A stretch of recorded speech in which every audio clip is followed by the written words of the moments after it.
സ്ത്രീധനവുമായി ബന്ധപ്പെട്ട കുറ്റകൃത്യങ്ങൾ കൈകാര്യം ചെയ്യുന്നതിന് BNS നിർദ്ദേശിക്കുന്ന പ്രധാന വ്യവസ്ഥകൾ ഇവയാണ്.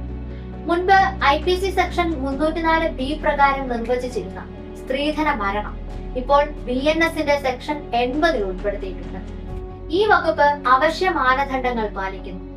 ഒരു സ്ത്രീയുടെ മരണം അവളുടെ ശരീരത്തിൽ പൊള്ളലേൽക്കുക, ശാരീരിക പരിക്ക് അഥവാ അസാധാരണമായ സാഹചര്യങ്ങളിൽ വിവാഹശേഷം 7 വർഷത്തിനുള്ളിൽ സംഭവിക്കുകയാണെങ്കിൽ, മരണത്തിനു മുമ്പ് ഭർത്താവിൽ നിന്നോ ബന്ധുക്കളിൽ നിന്നോ സ്ത്രീധന ആവശ്യങ്ങളുമായി ബന്ധപ്പെട്ട ക്രൂരതയോ പീഡനമോ അവൾ നേരിട്ടിട്ടുണ്ടെന്ന് സ്ഥാപിക്കപ്പെട്ടാൽ അത് സ്ത്രീധന മരണമായി തരംതിരിക്കപ്പെടുന്നു.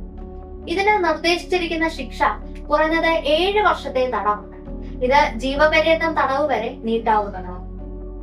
മുൻപ് IPC സെക്ഷൻ 498A പ്രകാരം ഒരു സ്ത്രീയെ ക്രൂരതയ്ക്ക് വിധേയമാക്കുന്ന കുറ്റം ഇപ്പോൾ BNSന്റെ 85, 86 വകുപ്പുകളിൽ ഉൾപ്പെടുത്തിയിട്ടുണ്ട്.